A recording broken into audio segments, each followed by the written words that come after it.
Nice to hear it. I think, thank you. So, coming off a win like that, you don't want to talk about the errors that there was in the game because there were a few. Yeah. What were the positives for you? I mean, just besides the score, result, yeah. what did you do right? No, well, I think what I said, someone asked me during the week, said, like, what are you looking to get out of the game? And I said, I need a reaction. I need to see whether the players are, they can't just talk after last week and say, geez, guys, we've let each other down.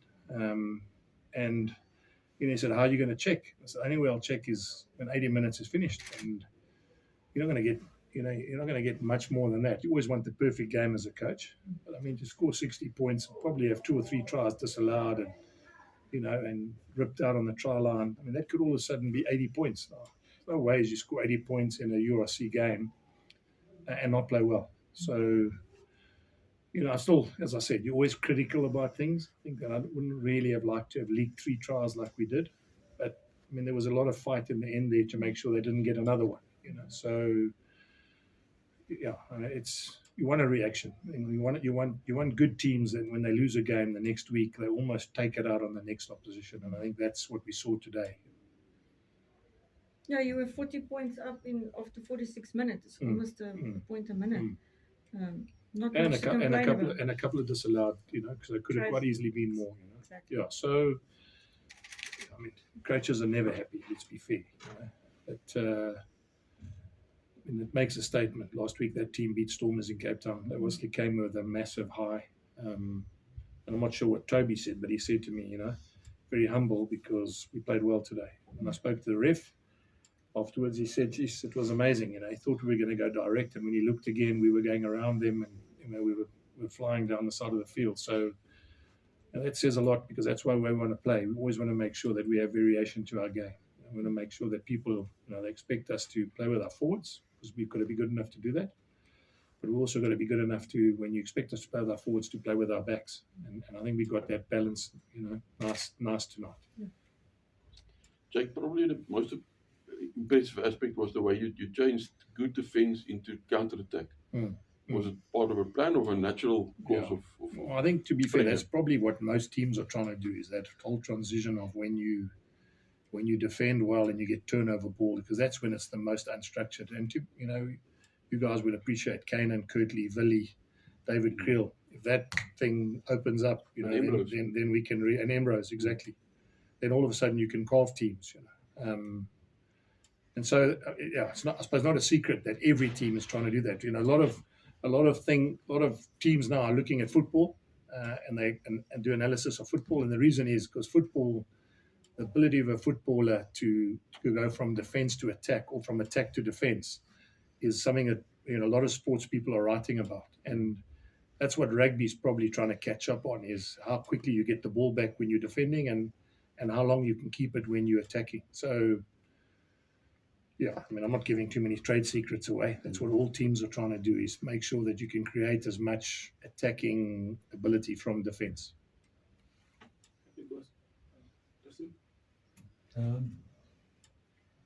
Jake, this week I think you said you wanted to see how someone like Ludwig went in terms of calling the lineup. Yes. I probably lost track in the second half of it with the writing, but were you happy with the outcome? Very good. I mean, one of the things I was concerned about is he's young, called a line out last week against a really experienced Munster pack. Today, Adam Beard he's a British Lion, and he's tall, and he can really put your line out under pressure. And I thought the learnings he got last week, he took into this week, and our line out was relatively strong. I mean, I don't think we lost too many, and if we did, it was low count. So, that's probably one area, that I think we need to grow in. We can't just put all our eggs in one basket with Ruan Nokia. And he's been out for a while. And it's nice to see a nice youngster coming through and being confident that even in a game like this where we were under pressure, I mean, let's not kid ourselves, we're under pressure. We couldn't afford to lose 2 games at Loftus. And for him to have done what he did, game-wise, management-wise, calling the line-outs, it's only going to make him better and better going forward. And a guy like David Creel, I think he's probably Yeah. I don't know if you can Yeah. use. What do you do with a guy like that? Because obviously you find yourself having to move him around. Yeah. Do you just keep going, or do you Yeah. try and settle down in terms of where you'd like? to Well, go? again, probably I almost like feel when I sit here, it's the thing I have a philosophy about. I would like to get backs that can play in different positions. And David's played wing, fullback, 12, 13. Kanan's played, 13, 14, 15. Kirtley's played 15, 14, 11. I think the way the game's going now, the more guys you can get that can, because it's in multi-phase, exactly what Chris was asking me now, is that ability to change transition from defense to attack. And if the number on your jersey is irrelevant, then you as adept and as skillful as you need to be in that situation. Saying that, I thought Nazam added a lot more to our attack basis, that he was so good on the edge tonight as well. So, and obviously forwards need to have numbers on their backs, but the more backs you can have that can interchange, get to first receiver, second receiver, maybe even get to the edge. And David does that well. I mean, I was happy for him that he's been playing 12 for a long time now. I moved him to 13, and to be man of the match, only going to do him well to know that he can double up from week to week in different positions.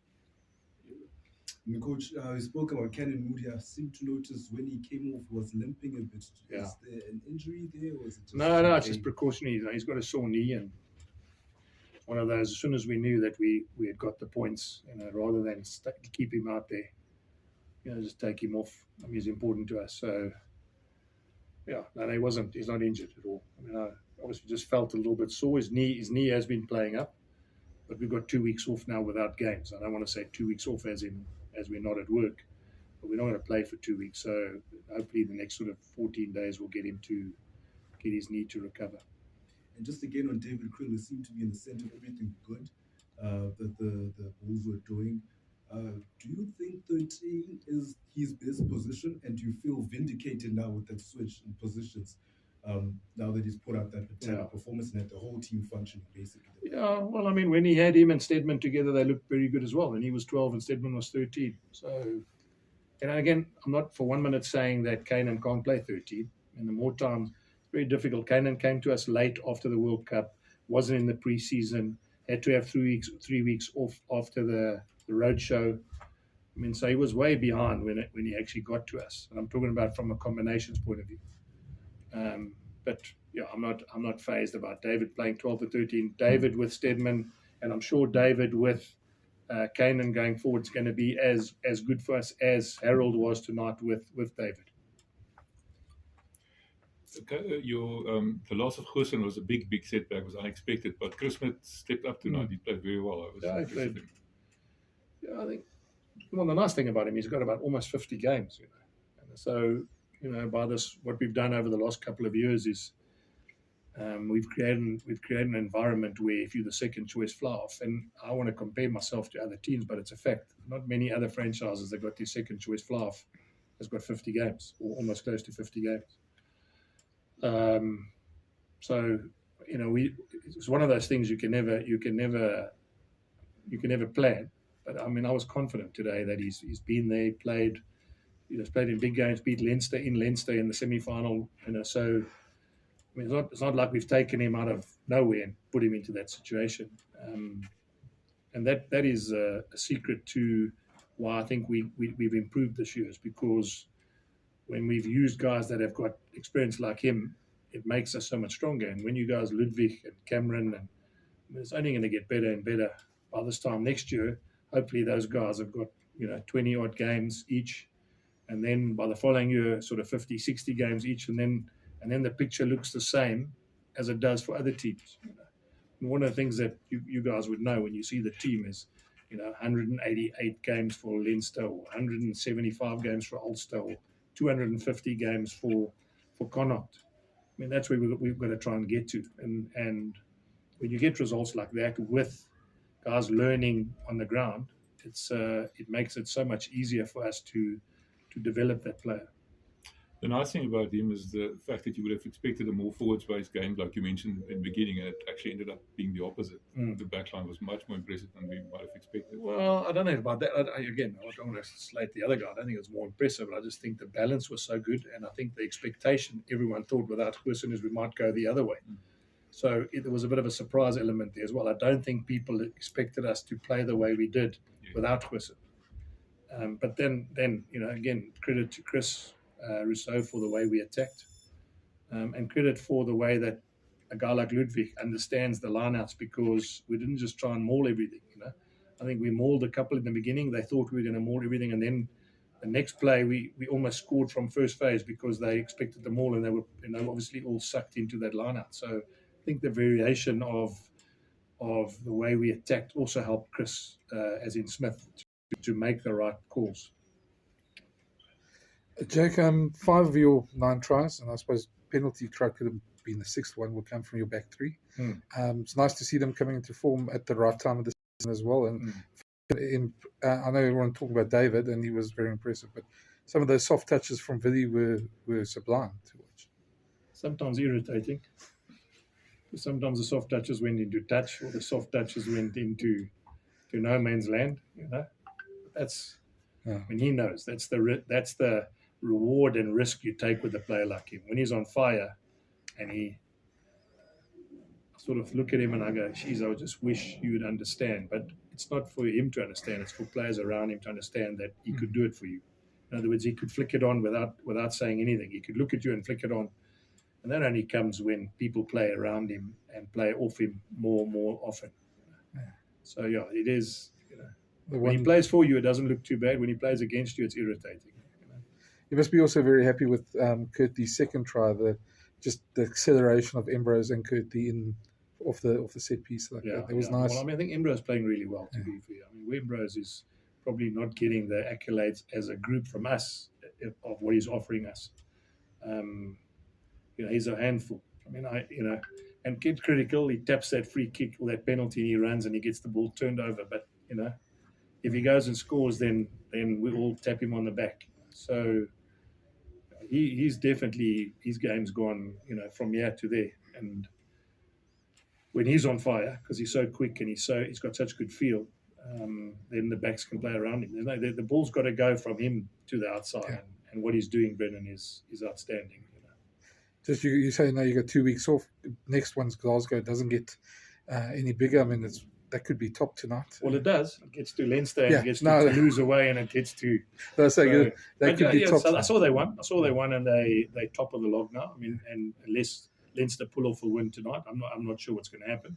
They could be first, so it ends up the next game could be us against them, which is obviously massive because you want to play as many home games into this competition as you can. I think what I said to the media now on the field afterwards, I think what this result does, it means we're in the 8. What the next 3 result is how long do we play in Pretoria in this competition? And that's what the nice thing is to play for in the next couple of weeks. We've got 2 at Loftus, 1 in Durban. We're in the 8, so the first box has been ticked. We're now in the playoffs. And now it's about working out, as in performance-wise, on how far we want to play at home. I mean, it can happen. We win all 3 games, and the other teams, and we could end up playing a final in Pretoria. So, and if it doesn't happen because we win all 3 and the other teams win, and we end up having to come second or third, then that's the way it is. But at least now the first hurdle has been achieved, and that is to make the top 8. That means Europe next year. That means in the top 8 again for the 3rd year in a row. Now it's just about making sure we can, as I said, make sure we can make it as easy for ourselves or as difficult for ourselves as we don't prepare. Would everybody want to make use of 5 minutes? Hook some questions going forward to the Glasgow week, and we keep it embargo for next week because next week there won't be any. I think I'm fine. Everybody's happy. Okay, cool. I mean, just for me, Coach. Sorry. When you say for this one too, as in. I think it just applies to both. It's not necessarily for that. Okay, so we're asking nothing embargoed. No. Okay, cool. Just one more for this one. I just want to ask, when you do have that big game against Glasgow in 2 weeks' time, and you come from a performance just like this, would you rather want to have the momentum from one week to the other, or would you also just want to rest your players, Yeah. maybe get a few back if it's possible? It's an easy question. If we got pumped today, I would be saying to you, geez, guys, I mean, you'd rather be where you are now. In other words, a performance like that, club's on a high. Hopefully by the Glasgow game, we'll get a couple of players back. I mean, a guy like Ruan Nokia, I'm not giving it away. A guy like Marco van Staden, a guy like Seb de Klerk, they weren't available this weekend. Hopefully I get those guys back. I'd much rather be where we are now. In other words, pressure is pressure, and I say it in inverted commas, is much easier when you've got a 60-point win going into another game than if you've lost 2 in a row. You lost to Northampton and you lost to Munster, and you've got to sort of get guys up to understand how important it is. And they're still young, and some of us younger than most other players that are playing in this competition. So it's something that I repeat myself. I've got to help them understand the enormity of where we are as a group, but also enjoy the fact. It's they're in change of now, they're having fun. They've beaten a side that beat the Stormers in Cape Town last week. It says a lot. Cool. Thank you, guys. Thanks. See you again.